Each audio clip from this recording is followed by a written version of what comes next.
Hey folks, welcome back to the show. A few weeks ago, I had the privilege of being a presenter at the Accelerate conference presented by NetView and Vertifor, and had the privilege of recording a few live episodes with people there, other presenters, as well as Sid Rowe from Vertifor, which you'll hear in a future episode. But in this episode here, I wanted to share a great conversation I had with my man, Chris Cline, the executive director of the Agents Council for Technology, part of the Big I at the national level. Chris is a career insurance man. He's been on the carrier side and is now on the advisor and the technologist side. Really enjoyed our conversation and want to present it to you now. Let's go ahead and hit that bumper and get you straight to your conversation with Chris Cline. Let's go. Okay, back for another session here at Accelerate 2024 in New Orleans. And I have the pleasure of talking with Mr. Chris Cline of the Agents Council for Technology, as well as some other stuff that he's working on and we'll get into. Is your title executive director or grand chairman, or what's your title over there at ACT? I don't know. As a child who grew up on the Flintstones, I'm partial to Grand Poobah. Yeah, Grand Poobah. I like it. Has a nice water buffalo or whatever they were. Yeah, water buffalo. The chapter there in Bedrock or whatever it was. Exactly. Yes. Oh man. No. Yeah. Executive director of the Agents Council for Technology. Yeah. Cool. Thanks. And as part of the Big Eyes initiative at the national level, you work with all the state chapters, I would imagine, right? Yeah, it's kind of an interesting model. It truly is a federation, something that I always thought was like a Star Trek reference, but it turns out that it actually is a real thing. But yeah, so the national program is made up of the national Big I has a lot of programs on profit and not-profit side that are really all built to help states fill in gaps and augment the services they offer our shared member agents. Yeah, you are just a very interesting guy in the industry because it's like you are almost a cat. You've had several different lives in the industry. You started off, why don't I just let you tell this story? You are an interesting man, Chris Cline. So for people that may not be familiar with you, you've never been on the agency side, but you've done just about everything else in the industry. Why don't you give us backstory, what's been your career up to this point, whatever you want to do, highlights and whatever else. Well, I appreciate that. First of all, I think to have multiple lives, like a cat, right, you have to have died once. So I'd like to think that that's never happened. Did I get that wrong? No, I don't know. I was totally rethinking the 9 lives thing. Sorry. No, it's all right. No, I appreciate it, though, and thanks for having me on. I did, I started off on the carrier side and spent all of my career on the carrier side up until just 2 years ago when I made this move. But somewhat cliche, like a lot of folks, the industry found me. I didn't find the industry, and I began really my professional side as a graphic designer. So I went to school to study fine arts. Actually, I went to school to study becoming an engineer, and I ran out of pure intellectual horsepower when it was time to make my way through Calculus 2. Oh, wow. And I tried to find a place where I could land, but ended up at a regional carrier in Ohio, Westfield Insurance, with an internship because my faculty advisor in graphic design school used to work, was a part-time graphic design professor at the school who also ran the advertising and graphics department at Westfield. And was like, hey, put me together, go do an internship, the whole 9 yards. And so I interned there a couple years in college. What, a 30-year internship, huh? 32, yeah, right. But I did spend like 9 months where I went somewhere else, worked for a small printing company, and then just because there really wasn't a role at the time, and that was way before job postings and all those kind of things. And after about 9 months, that manager who gave me the internship called me out of the blue and basically said, hey, we got permission to add to staff. We'd love to hire to the graphics team. And in a move that I have zero regrets about, I actually quit my job at the printing company and said yes to go back to Westfield without even really ever asking what the salary was. I just thoroughly loved working there and the team I was with, and turned out to be a phenomenal move. I mean, I had the opportunity to do a ton of different things on the carrier side and just super kind of walk through there. So not only the graphic design, I got the chance to work in marketing and, in the traditional sense, product and collateral and the newsletters and the communications that the carrier would send out to agents. And I had a chance to then go out into the field as a field rep, promoting personal lines.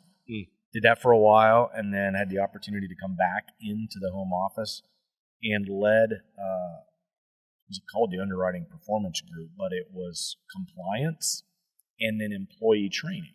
So it was kind of an interesting twist there. And then did that for a couple of years. But the two big chunks of my career, I was fortunate enough to get to lead a personal lines region of a few states for 7 or 8 years. And then the last nearly a decade, I was on the carrier side. I was a part of the leadership team for agency distribution and had accountability for a lot of the agency-facing things that were not pricing and underwriting. So from prospecting, determination, all the contract work, M&A, and licensing, and a lot of the relationship type things in the industry, which is really how I got familiarized with the Big I and what the states were doing. Had some relationships with a lot of the other third parties out there, and it was really kind of how I found technology. It was sort of a new thing. Actually, really wasn't a new thing, but it was kind of getting rejuiced with what would have become called InsurTech, and just kind of lean into that. I'm kind of a strategist and an ideator. I love to think about the future and what if, so I've never worked in technology at all, and just started to work my way into it and got really familiarized with the industry and realized there's a whole other part of the industry that's out here doing stuff like this and getting together and collaborating and sharing ideas and thinking about what the future's like and what do we all need and how can we better create this synergy between carriers and agencies and customers and providers, and not something that everybody inside the industry sees or knows about. It's kind of fascinating. If you're an underwriter, a claims adjuster, or kind of on the front line in an agency, you might not be aware that these kind of things where we're at today are even happening. And I was really intrigued by the conversation because it was really broad, it was really forward-looking, and quite candidly, it was a diversion from the daily things. And did that for a long time. I had the podcast when I was at Westfield called Closing the Gap, and really loved doing that with a team of folks. And a lot of speaking engagements came from that, and really loved getting to work on cool things inside and outside the company when Ron Bird called me, who was the former executive director at ACT, and said, hey, I'm planning my retirement in a year, and not very many people know, but they've asked me to help them think about a successor, and there's a couple folks that came to mind, and you're one of them. So after 6 months of courtship, I finally decided, what the heck, you only live once. I really enjoyed this part of the industry and being a part of these conversations, and decided to make the move. And that was 2 years ago. It was April of 2022, and I made that move after what was 28 years on the carrier side. So I just aged myself there, if you're good at math. So that's a long, long way. 28 plus 2. 28 plus 2 is 30, and there's an internship in there too. So so it's been fantastic. I mean, no regrets. Even though I had just so many amazing experiences and great support on the carrier side. I mean, I'm here because of the opportunities I had on the carrier side to just go out and explore and learn and to bring value back with it. So it's fun. Well, it helps when your experiences are with such a high quality carrier. I mean, Westfield is a super regional. They're not a blue chip national, but they're like one rung below the Progressives and the Travelers as far as the reach of their distribution. But I imagine you really benefited from being at such a high quality carrier that is pretty focused on who they want to be. They're not one of those do everything carriers. Westfield has a pretty clear identity in the marketplace, I think. Yeah, it was without question, and incredibly well respected. It was a coveted appointment for agencies, and such a focus on things that I care a great deal about, with culture and employee development and mentorship and DE&I efforts. And so a lot of those kind of things that you don't necessarily think about when you're looking for a place to work, or how do you start to attach value to the intangibles. It was a great focus there, and I've just had the opportunity to work for a couple of amazing folks that were super strong champions and advocates, and gave me opportunities to grow and learn and probably just as much skin my knees and stub my toes and fall flat on my face, but to help support that. And those are the kind of things that give you a chance to learn, and it's part of the reason why I'm still here. So some of those folks that I had those relationships with, either as peers or reporting relationships upwards, or those that were on my team, I care immensely about and deeply value the opportunity to work with them. And quite a few of them have remain friends. So that's one of the great things about this industry is think about all of these things we get to do. You and I are sitting here in part because we love the industry and shaping things. Yep. But this stuff's cool because of the people we get to do it with, and that can't be taken lightly. And maybe more appropriately, it can't be understated how powerful the relationships are that we get to form here, and how great it is to pick right up where we left off. Whether it's over a coffee or something with more hops in it. Man, I cannot agree more. I think it's so fun. The way that relationships happen in the industry. There's so many people that I don't ever see in real life outside of at a conference or a mastermind event. But all the communication that happens in between, the emails and text messages and phone calls or Zoom meetings or, Facebook comment section or whatever. It's like, I don't actually know you in a day-to-day sense, but I sure feel like I know you. And I would consider a lot of people, acquaintances and friends that I only know through insurance. Like, I don't see them at my kid's soccer game. We don't go to church. We don't, hang out around town because they live in another town or another state. So, what a beautiful thing that we both get to take part in, right? Hey, you're absolutely right. And a lot justifiably, I think, gets said negatively about social media and those kind of things. Yep. But, you and I met each other because we have such shared network and interacted on social media posts. Shout out to Grayson Thompson. Yeah, those guys and all of them, right? And so that when we did bump into each other in line to get a Diet Pepsi, I assume at an event, oh my gosh, how you doing? Whatever, and then just start shooting a breeze from there. And it's like, you're Chris Cline, and you recognize your face. Oh my gosh, you had to look right over top of my bald spot, right? If anybody doesn't know, James is bald, it's shaved. There's a difference. It's bald. I shaved the other parts because it's bald on top.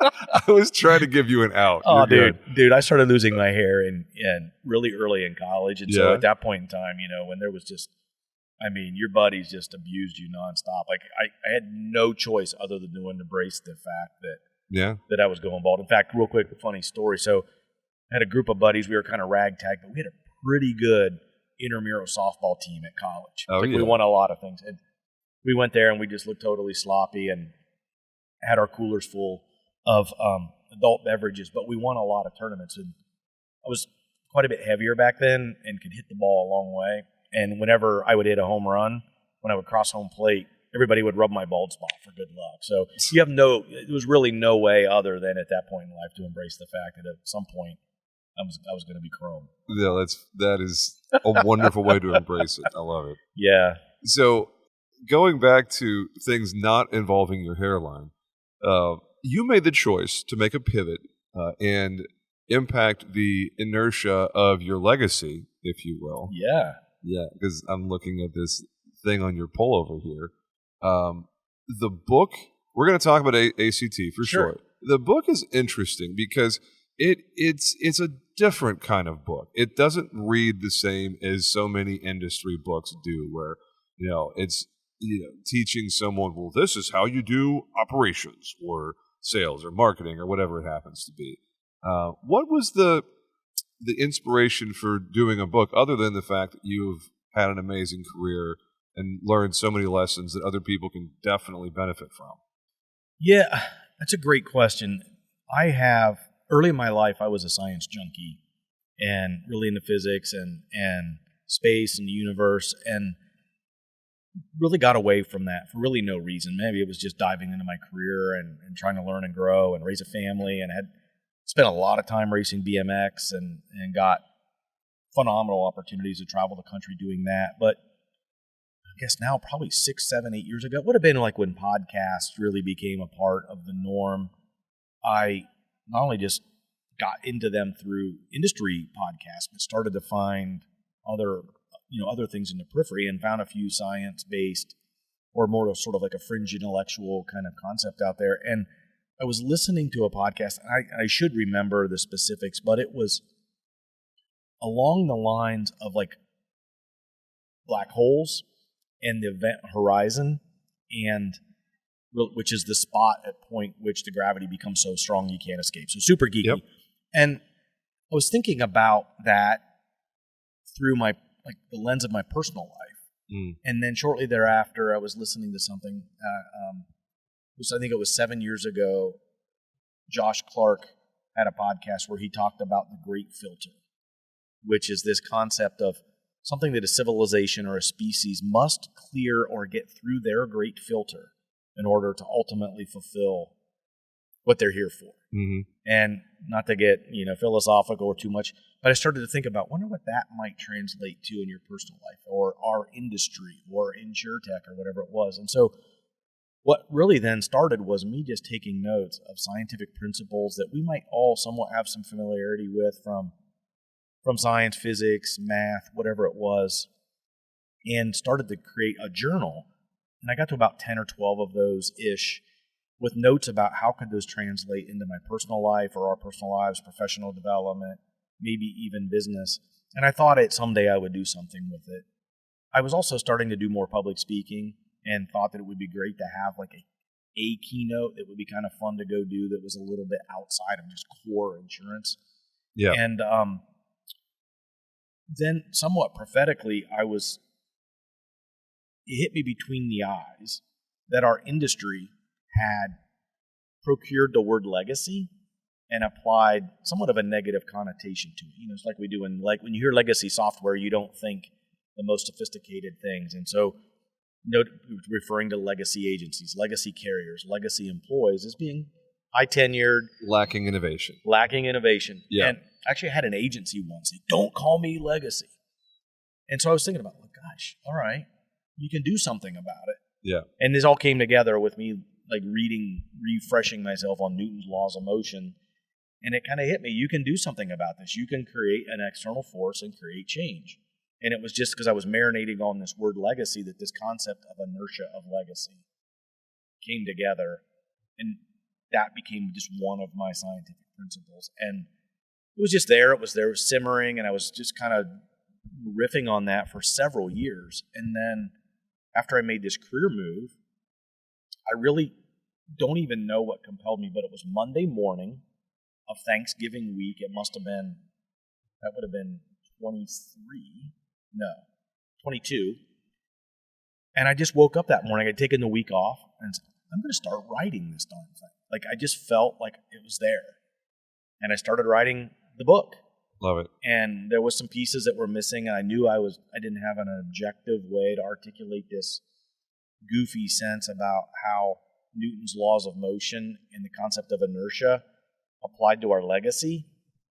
But I just started to write, and things started to come. Right? I mean, we could get kind of philosophical about that, but that's really kind of where it came from, how the concept came to be, and really, at first, it wasn't, I'm going to write a book. It was, I wanted to kind of build just a motivational speaking mechanism, and it became that and more.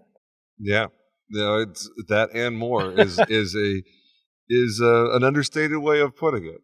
No, you have really just flapped your wings the last couple of years. It feels like I can't go on LinkedIn without seeing somebody sharing something that you put out or commenting. You know how the algorithm goes. When right on. You have a friend who comments on someone else's post, you see that person's post. It's like, all right, Chris, you're all over my algorithm. So whatever you're doing, it's working. I apologize for that. Some people might need a shower after that. Oh, man. So the book is available on Amazon. An audiobook too. Did you do one of those? Yeah, and I really would love to have pressed harder. So I read the introduction and I read the last chapter. But yeah, a professional voiceover guy read the rest of it. Yeah. But it is on Audible, Kindle, and then in hardcover and paperback, Apple Books, those kind of things. Yeah. Your second book, you're going to do the voiceover for the Audible, right?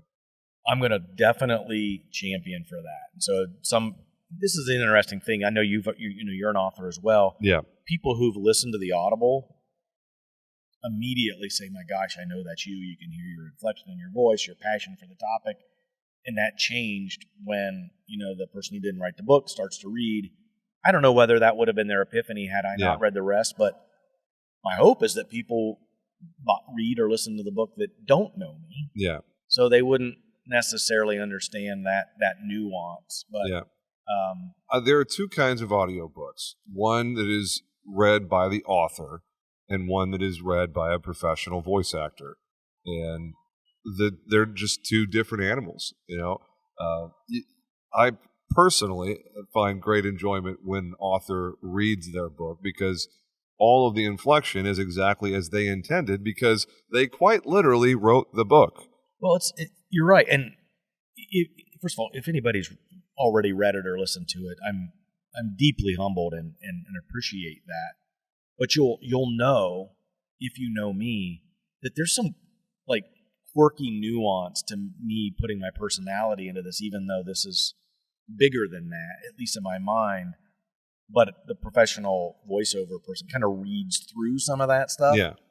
Phenomenal job, great voice, enunciation's phenomenal. So, yeah, I mean, we've already kind of kicked around with the publisher about what the next book could be. Yeah. Sort of loosely still attached to these laws of motion and some more business concepts here. But, yeah, I'm going to be a champion for that. I've got the equipment and did okay.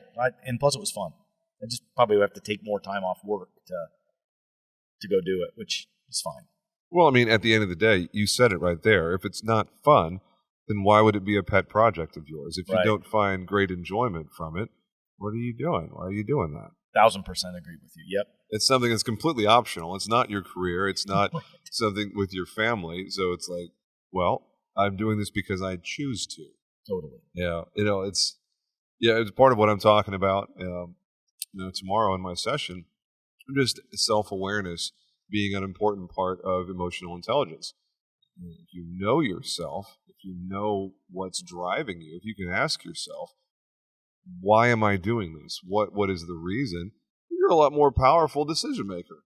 Yeah, I completely agree with that. And, we're in an interesting time, right? I mean, it's not cliche anymore. A lot of people spend a lot of time self-reflecting, coming out of the COVID pandemic and getting their heart and head right and figuring out what they wanted to do to spend, the rest of their lives. And I think that ties to emotional intelligence, and it's a little bit explored in the book, but you've got to know your own why. Simon Sinek says that. And if you don't know that, then how can you act in a way that has intention and purpose? And you're meandering. So to get a chance to stop by your session tomorrow. But I think that's really important. And having prioritizing that, the ability to prioritize that, make the tough decisions. And I mean, I have a list of flaws as long as my left arm, but one of the things that was powerful about this change was, I changed careers, I wrote a book, and I had a life high, like a high mark in miles that I ran all in the same year. None of those things were without massive time commitments of their own, and then still, fulfilled everything that I believe I was supposed to be doing in my family. But that was all about prioritization and applying inertia, being my own inertia, which is kind of the rallying cry. I have a feeling if you were failing to do something at home, you would have known exactly what that was. Yeah. Your bride would probably tell you exactly what you were failing to do at home. That's true. But you talk about all the great opportunities and support I had in my career. I could not begin to tell how much support I've gotten at home as well. When I was writing my book, and it was time to go bury myself for 4 or 5 hours on a Saturday or Sunday, and it was just nothing but support. 100% agree, man. Allison might as well be listed on the byline of my book as well, because she never gave me enough time. That's awesome. Because I always did it after the kids were in bed. Yeah. And there was like 3 or 4 months where I had the routine. All right, dinner, and kids go to bed, and then I go to the office, the home office, I close the door, pour myself some bourbon, put some jazz music on, and we're writing for an hour or two, and that was just every single day for 3 or 4 months. So were you able to turn it on and off like that? That was one thing I found. Like, I would go in spurts. I should have kept better track, but I think like in just pure keyboard time, forgetting the time leading up to it with all the prep, it's probably about 200 hours. Yeah. And there were times where that would be like 20 or 30 hours in a week on top of everything else. And there were times where I just had to step away. Yeah. But when I was in it, I was in it. I couldn't go for longer than about 2 hours. Okay. The creative juice was burned after about 2 hours. And funny story, when I was writing Leaving Captivity, I had completed what I thought was the first draft. Okay. It was about 25,000 words, give or take. and I sent it out to a group of 8 people whose opinions matter to me. And all of them were other agents or in the distribution of insurance. None of them were professional authors or professional editors, because I had one of those. But I wanted them to edit for content and flow. It was like, does this make sense? Like, is it conceptually, good? And I got some of the most brutal feedback from people that know me and care about me. And it ended up transforming the book. I scrapped about 5,000 words from what I had written so far, and added another 20,000 on top of it. So it ended up being about a 41,000 word book when it started out as a far inferior 25,000 word book. So I love that, because I did the exact same thing. I got to that 18 to 20,000 mark, and there's a quick front side of that. I was asking some folks who had already published books, like, what should I be thinking about in word count? And I got to the kind of common consensus that if it's under 25,000, it's really not a book. It's maybe a couple blogs. Yeah. So I had in my mind I wanted to get to 25, but once I got to the 18 to 20, I sent it out to a few folks, some inside the industry and some not, and just react to this and kind of the same thing. And I got a couple of, I don't follow, you're nuts, whatever, but the theme was, hey, there's something here. Yeah. And once I got over that hump, it got to, I don't even know whether 55, 57,000 words like that, which is less important than what's in it. But that process of content and concept editing and gut checking versus the technical editing, I would never have had. I wouldn't have had it in me to do the technical editing. I mean, I would have had to have farmed that out or 100%. subcontracted. I mean, I can't send a 3-sentence email without a typo. There's no way in the world I'm sending out a couple 100-page book without typos. Yeah. But that's why professional editors have their jobs, for sure. Drive me bonkers. It's Way just too like detailed. driving, running an agency. There are certain things that the principal should be doing. A small number of things, I would posit, but so many other things that should be hired out, either to an employee or a contractor. It's like, don't do it. Don't spend your time on that. It's like editing for an author. So hard. Yeah. So as we kind of go to the last phase of our conversation here, ACT, part of the Big I, is an incredibly important resource just for really educating and enlightening distribution on what is available out there and how they should be doing things. Do you want to talk about the mission, the mandate of ACT for a second? Yeah, the cool thing about ACT, and I got associated with it when I was on the carrier side and sat on some of these work groups, which is really at the core of what ACT is, but it is a truly agnostic and neutral program that's a part of the agent's trade association, and so the agent is the customer in this regard, but it brings together carriers, technology providers, and agents in a truly neutral, non-competitive forum to really identify whatever the issues and the opportunities are, to think about and to help agencies get tools and resources to deploy technology with greater success. So this is the 25th year of ACT. I mean, if you didn't know, not only is it's been around since 2009, and it was very workflow oriented, best practices oriented, transactional, which was perfect at the time. And now we're starting to kind of reshape it a little bit and think more about the future and how can we play a different role in the organization of bringing those three stakeholder groups together, and hopefully think about it through more of a unified vocabulary and better leveraging the partners that support us as the technical experts in that regard. So it's a really interesting time here at ACT to take something that's 25 years old, got a deep legacy in the industry that's done some great things, and to think about how we retool it in a way that still acknowledges that the carriers and the technology companies and the agencies have to have equitable seats at the table to make sure we're talking about the things that are impacting our business, either risks or the exciting opportunities out there in an ideal way, so that we don't end up with things that are disjointed in how they get deployed. And we'll see how that goes, but I'm really excited about reshaping that and the support that the Big I has for enabling and really championing a strategic refresh of ACT. But on paper it might not sound radically different, but I think, the way we kind of show up and can add value for all of those stakeholder groups is only ripe for improvement. So as the executive director, how are you going to adjust course when the organization's legacy has so much inertia that already exists? Yeah, I look at you. And you needed to see his face when he asked that.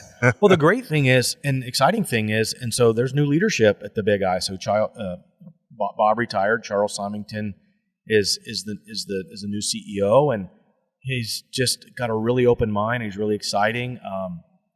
Really learning about the programs and leaning into the industry to hear what the challenges are. So there's support. Yeah. So it's if that was not the case, I wouldn't even have just said, what I just said. So it's a really exciting time with the association as we just kind of look at what's the whole next gen look like, and where are the areas where the Big I can make a meaningful impact and continue to add value to the industry. And so it's easier to do that when you've got the support of the folks you work with and for. What, in a concise way of describing what the deliverables are for the Agents Council on Technology, for someone who may not be familiar with ground floor, what do you guys do for the run-of-the-mill retail agent out there that, the member of their state Big I goes to the annual convention, reasonably familiar with what the Big I does, but maybe doesn't know what ACT does? How would you describe it? Yeah, so we use work groups, and so we've identified some themes. Those will likely pivot, but we invite everybody to come together, and it's all of those stakeholder groups working on these issues and create. Historically, it's been white papers and best practice and tools and resources, and there's still a fair number of those out on the website. Customer experience journey is completely mapped with how technology can impact all that. And so that's one of the pieces that has been very well adopted and continue to evolve. We've got a lot of cyber and data privacy tools and resources out there that we've collaborated with the legal team and the compliance team at the Big I, kind of morphing those kind of things. Tips and tricks on how to choose new technology and to think more deeply around the change management and the contractual obligations and those types of things. And we're doing more and more speaking engagements, which is a way of bringing us better, quicker, faster to market, showcasing our partners, the people that are actually the experts, via webinars and short videos. And we really just want people to get involved so that we know we're focusing on the right things. Yep. Because it's really easy for me to sit here, or a small group of people to sit here and say, these are the 3 to 5 things. And so I would encourage you to lean in, get involved. If you are a member of the state Big I where you're located, you are a member of ACT. So it's included. And there's so no one's asking you to join anything for those of you out there. No. Thinking, well, I would say if you're not a member of the Big I at all, go join your state. You should join the Big I. Yeah. Yeah. And I don't want to assume that you've read my book, but in Chapter 9, we talk about contracts. Sure. And it starts with carriers, and then MGAs, and then the agreements you have with your employees. And I end Chapter 9 talking about associations. And I make a pretty strong statement there. The language I've used in my podcast is that people in our industry that are not a member of any trade association are parasites, and they're allowing themselves to be carried in a wagon that's pulled by their peers. Because whether you join the trade association or not, you are feeling the positive impact and benefits of the work of the trade association.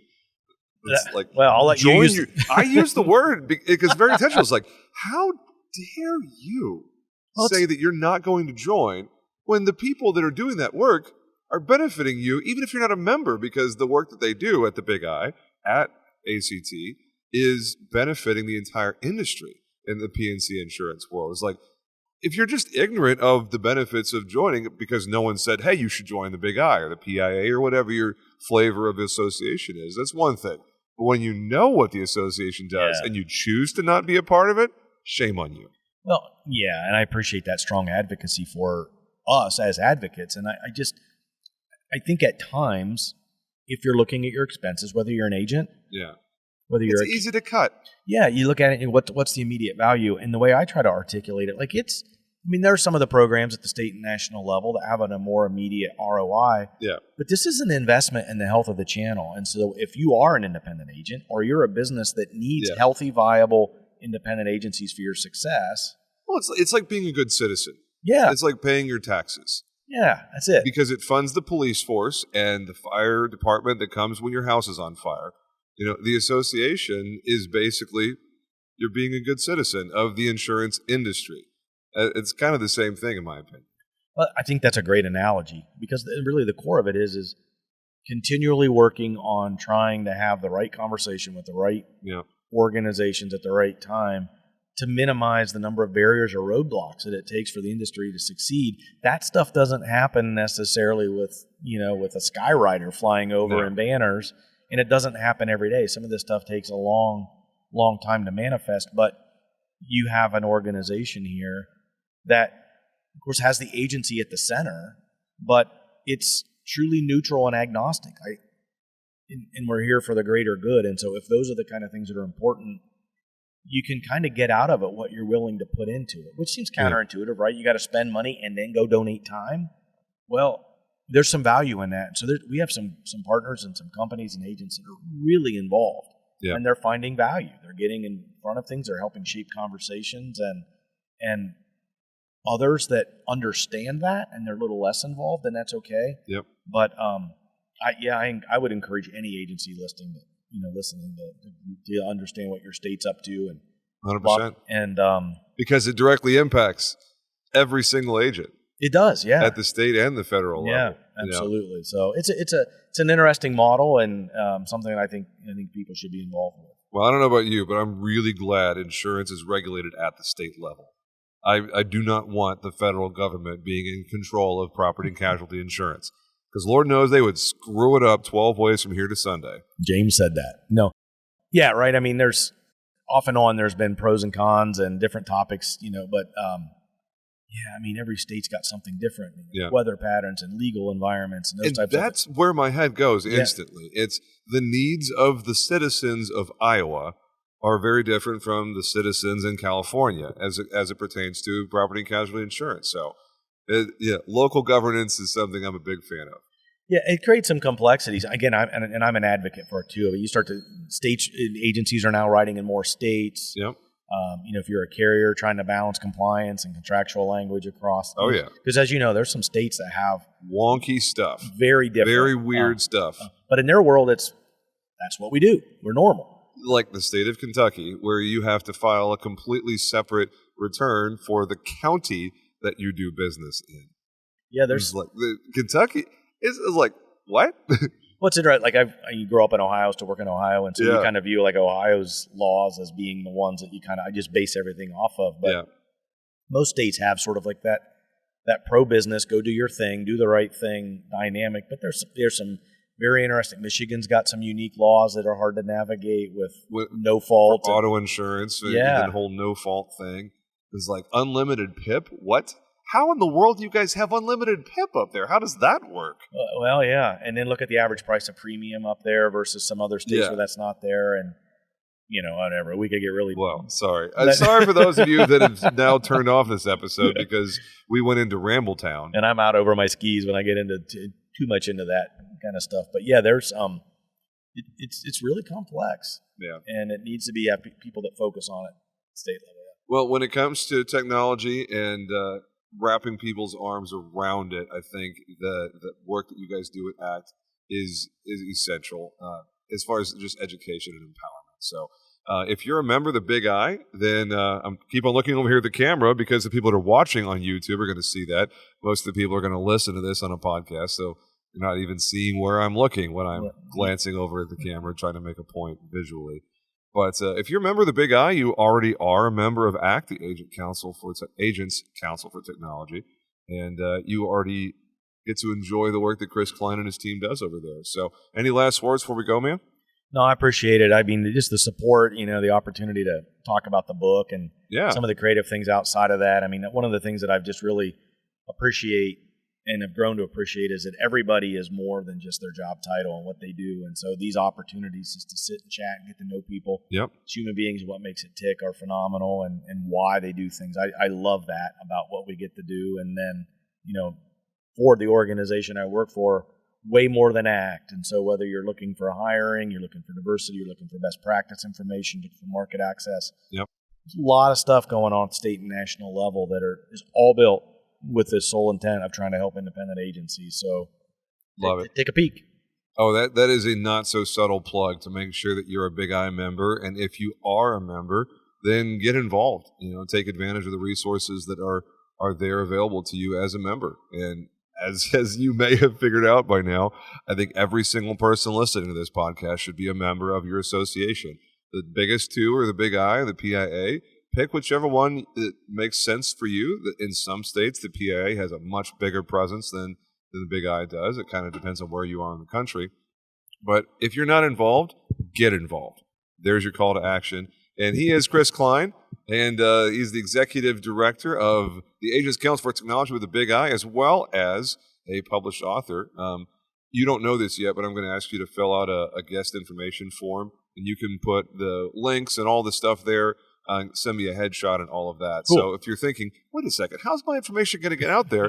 You're going to take care of that after we record. So, that's great. Yeah, now I see you fill out your press release after you say stuff. No, it's good. No, all good. Yeah. So we'll put the links to your book on Amazon and Audible and literally whatever links you want us to share. Make sure that people can connect with you on LinkedIn or whatever is your preferred flavor of connection. And we'll leave it at that. I'm not sure who the next person is we're going to talk to, but I guarantee it's going to be interesting. Signing off here in New Orleans, Louisiana for Accelerate 2024. Thanks, Chris. Appreciate it, James. Thanks so much, man. All right, bye.